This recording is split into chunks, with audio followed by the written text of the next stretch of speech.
Bonjour et bienvenue sur Meilleur Placement pour le Morning Zapping du jour. Nous sommes le mardi 17 décembre. Bon, journée de galère totale aujourd'hui, bon courage.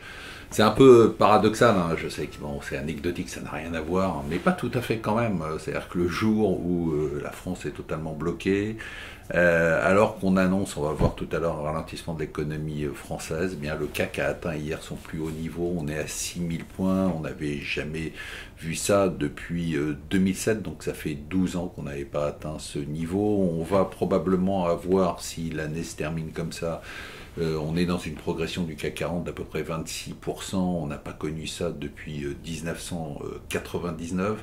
C'est l'euphorie, alors bien évidemment, c'est pas simplement les marchés français, c'est tous les marchés internationaux, tous les indices internationaux, les indices boursiers américains accumulent les records jour après jour, et puis rien ne semble les arrêter. Il faut dire qu'il y a deux incertitudes majeures de l'année qui ont été levées, c'est d'un côté le Brexit et puis le mini-accord entre la Chine et les États-Unis. Mais si on ne devait donner qu'une explication à la hausse, hein, si on revenait en arrière et qu'on essayait de faire le fil des événements de 2019, en fait, l'événement principal, c'est le changement de politique de la Banque centrale américaine, de la Fed, en janvier. Elle a décidé non plus d'arrêter de remonter les taux, mais de baisser les taux, les a baissés 3 fois.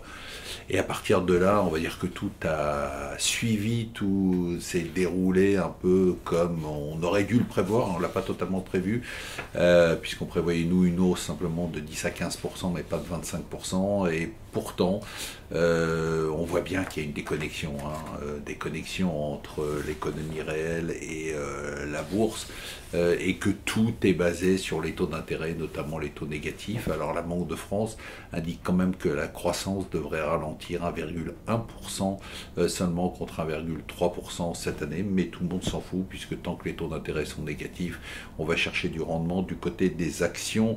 Le symbole de cette année, si là aussi, si on devait en trouver un, c'est LVMH, incroyable, une progression spectaculaire, plus près de 60%, 206 milliards d'euros de capitalisation, et Bernard Arnault qui joue en tête du classement des milliardaires dans le monde. On vous avait dit hier de dire au revoir à Jean-Paul Delevoye, mais on ne s'attendait pas à ce qu'il parte aussi vite.